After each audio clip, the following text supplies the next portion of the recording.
अब वो स्थिति कभी नहीं आनी। ये अनीता कुछ कहें, क्या शिवपाल सिंह यादव के सामने मकान की समस्या है? अरे उनका राजमहल तो लखनऊ में बना है, नहीं बना है क्या? अब कौन पत्ते पे खाना खा रहा भाई? लोहिया जी का टाइम है क्या? सबके घर में मर्सिडीज है, बीएमडब्ल्यू है, पोर्शे है, और बता रहे हो जी पैदल चल के साइकिल पर घूम लेंगे। कौन चल रहा साइकिल पर? साइकिल भी तो दूसरे, वो मैं कंपनी के नाम में लेना चाहता जो रख रहे हो। वो कितनी जाती साइकिल, उतने में तो कार आ जाए 4। अब इतना भी समाजवादी मत बनो भाई ना। और कम से कम हमारे साथ तो नहीं ना कि हम लोग चना खा के रह लेंगे। ये दीनदयाल जी और लोहिया जी का समय है क्या कि चना खा लेंगे, झोला कंधे पे टांग के, चमड़े की चप्पल, हवाई चप्पल पहन के घूम लेंगे साइकिल पे? अरे पूरा रोला चोला लिए सब लोग घूम रहे हो और बता रहे हो ऐसा। ये सब नहीं। ओम प्रकाश जी, एक बात मुझे समझाइए। मैं जो सवाल पूछ रहा था, शायद अनीता जी उस बात को उस ढंग से जवाब नहीं देना चाहती होंगी, उनकी अपनी पार्टी है। लेकिन मैं फिर उसी बात पर आता हूं। राजनाथ सिंह को स्टार प्रचारक की सूची में रखा गया था, ठीक? उनको क्यों नहीं उतारा भाजपा ने? वो लिस्टेड थे। बाकी तो भाजपा ने अपने राष्ट्रीय नेतृत्व को, जिसमें अमित शाह है, मोदी है, जगत प्रकाश नड्डा, उनको रखा ही नहीं मैनपुरी के लिए, रामपुर के लिए। उनका केवल योगी और योगी की टीम ही चुनाव लड़वाए। लेकिन राजनाथ सिंह का इंक्लूडेड था यूपी के होने के नाते। उनको क्यों नहीं उतारा? अमिताभ जी, राजनाथ सिंह को पार्टी ने क्यों नहीं उतारा और किसको उतारा? हमारे पार्टी में तमाम नेता हैं जो बड़े लोकप्रिय नेता हैं। इस देश के अंदर जितनी पार्टियां हैं, इस देश के अंदर बड़ी से लेकर छोटी तक, उसमें पार्टी माने परिवार है। आप उठा के देख डालिए, सबका सबका, मैं चैलेंज करता हूं, सबका, इस देश के अंदर सबका। भारतीय जनता पार्टी में है, एक ऐसी पार्टी है कि जिसमें कौन नेता कहां चला जाएगा। आपने देखा होगा, आपने सवाल पूछा कि राजनाथ सिंह को नहीं उतारा गया, जैसे लगता है कि राजनाथ सिंह आ गए होते तो भारतीय जनता पार्टी जीत जाती। राजनाथ सिंह नहीं आए तो पार्टी कहीं खतरे में न पड़ गई हो। राजनाथ सिंह लगातार गुजरात में, ये आपके सवाल का जवाब। दूसरी बात यह है कि अवतार जी, 19 के पहले से मैं डिबेट कर रहा हूं जी। उसके पहले पत्रकारिता में था, दैनिक जागरण था, आज जागरण। मुझे नहीं लगता किसी चुनाव में कोई नई बात उभर के सामने, कोई नया समीकरण आया हो। 2-3 समीकरण आते हैं, कौन टूट के किसके साथ जाएगा, किसका कुनबा टूटेगा, कौन पार्टी छोड़ेगा। मैं अपनी भी कर रहा हूं, ऐसा नहीं किसी के ऊपर दोष है। कौन किस में जाएगा, कौन किस में आएगा, कौन किसको क्या, एक ही आता है। और दूसरा, ये चैनल ने खास तौर से चैनल ने एक नया शौक इस जनता के अंदर पैदा कर दिया कि साहब, अखिलेश ने शिवपाल का पैर छुआ। पूरा टीवी चैनल जैसे लगता है कि इतनी बड़ी राष्ट्रीय खबर हो गई कि अखिलेश यादव ने जीवन में इसके पहले किसी का पैर छुआ ही नहीं। चाचा ने भतीजे को समझाया, डिप्पल के घर गए, अखिलेश ने ये कहा, आजम ने ये कहा, आजम ने रोया। यही ना है और क्या? मैं तो डिबेट कर रहा हूं, रोज कर रहा हूं साहब। आप ये जान लीजिए कि 20 दिन के डिबेट में हमने जो है 16 दिन केवल मैनपुरी पर और रामपुर में डिबेट कर रहा हूं। इसके अलावा कोई डिबेट नहीं कर रहा। और डिबेट का विषय क्या, किसी चैनल ने नहीं चलाया। और न तो ये बात आई, भैया भारतीय जनता पार्टी वालों गए हो लड़ने मैनपुरी रामपुर का, आपका मुद्दा क्या है? अच्छा, समाजवादी पार्टी, आपका मुद्दा क्या है? कोई मुद्दा नहीं।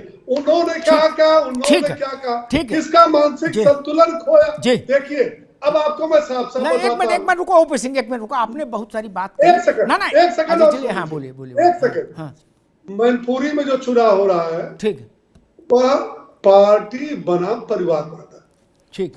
और जो रामपुर में चुनाव हो रहा है, पार्टी बना आजम खां हो रहा। ठीक। खतौली क्या है? खतौली सबके खाते में, खतौली सबके खाते में। कौन गया कौन आया कुछ पता नहीं। ठीक ठीक, जो लेकिन बात अगर किसी में गब्बर की आत्मा ठीक है, प्रवेश कर जा ठीक, रही अभी आप है, रुको भाई, ओपी सिंह आप रुको। वो भी कल जो डिबेट का बात विषय रहा। ओपी सिंह ने कही उसमें दो बातें मैं कहूंगा। विषय को उतना सरलीकृत नहीं कर देना चाहिए प्रवक्ताओं को, है ना।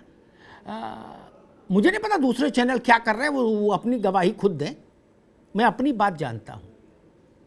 जब नेताओं का भाषण का स्तर यहां पर आकर ठहर गया कि चकल्लस कर रहे हैं भाषण के नाम पर, तो चकल्लस पर ही चर्चा होगी ना, कि मैं नाटो पर चर्चा करूं। शिवपाल यादव क्या बोल रहे हैं? पुलिस के पास जाना नहीं, पुलिस के हाथ आना नहीं। यह है 50 साल का समाजवाद। अब हमको ज्ञान दे रहे हैं सब लोग बैठ के यहां। ये क्या है? पुलिस वाले की जय, दरोगा जी की जिंदाबाद, कोतवाल साहब जिंदाबाद, पुलिस का डंडा जिंदाबाद। 42 साल विधायिका में जो आदमी रहा, 42 साल वो ये भाषण दे रहा है। केशव मौर्य क्या बोल रहे हैं? ब्रजेश पाठक क्या बोल रहे हैं? ज्ञान दे रहे हैं क्या? दिन एकात्म मानववाद बता रहे हैं क्या हमको, जो हम चर्चा करें? जैसा आईक्यू वैसा जैसा चर्चा। क्या ड्रामा हो रहा है? 100 आदमी ले आओ, मुख्यमंत्री बना दें, स्टूल मंत्री, वो करे ये कंफ्यूज, वो डिरेल हो गया है, इसका दिमाग खराब हो गया, असंतुलित हो गया है। यही ना तो चर्चा होगी। फिर मैं नहीं पूछूं कि भाई एक डिप्टी चीफ मिनिस्टर ने कहा कि एक चीफ मिनिस्टर का दिमाग असंतुलित हो गया, ये नहीं पूछें। अब केशव मौर्य से भी पूछेंगे कि अखिलेश यादव कह रहे कि आप स्टूल मंत्री हो, क्यों नहीं पूछेंगे? अजब हाल है भाई। मुझसे अपेक्षा कर रहे हो कि मैं चर्चा एकदम करने लगूं एकात्म मानववाद पर। कौन समझेगा? ये बड़े, यही तो आप लोगों के दूल्हा हैं जो लोग बोल रहे हैं मंच पे। इनको सुन नहीं रहे हो क्या? क्रिकेट की भाषा में बड़े बड़े लोग वहां तुकबंदी नहीं कर रहे क्या मंचों पर? मैं नाम लेके बोलूं, चेहरे खराब हो जाएंगे मित्र। बाकी क्या है, जो ज्ञानी समझ रहे हैं अपने को। फिल्मी डायलॉग की तर्जुमाई हो रही है मंचों से। फ्लावर नहीं, ये फायर है। अब इस पर क्या चर्चा करूं? बता दो हमको, सो बता दो ज्ञान, अगर किसी के पास ज्यादा है तो। इस बात पर क्या चर्चा करूं? फ्लावर नहीं, ये फायर है। बताओ इस पर क्या चर्चा करूं? यही तो आप लोग बोल रहे हो। एक दूसरी बात, ओपी सिंह जी, मैंने राजनाथ सिंह का नाम क्यों पूछा?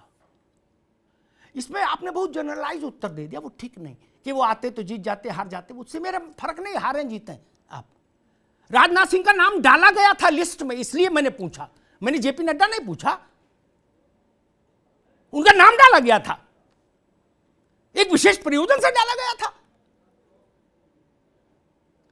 नहीं तो नड्डा जी का भी डाल देते, अमित शाह जी का भी डाल देते, गुजरात तो वो भी है।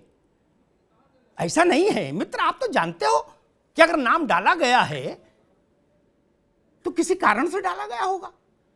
उसी पर प्रकाश मांग रहे थे। खैर चलिए, नावेशी को एक बड़े नेता ने कहा कि पुलिस वाले जिंदाबाद, दरोगा जिंदाबाद, कोतवाल जिंदाबाद, कप्तान जिंदाबाद और पुलिस के डंडा जिंदाबाद। शिवपाल जी ने कहा कि पुलिस के पास जाना नहीं, पुलिस के हाथ आना नहीं। आप इसका क्या अर्थ निकालें? एक दक्षिण है, एक पूरब है।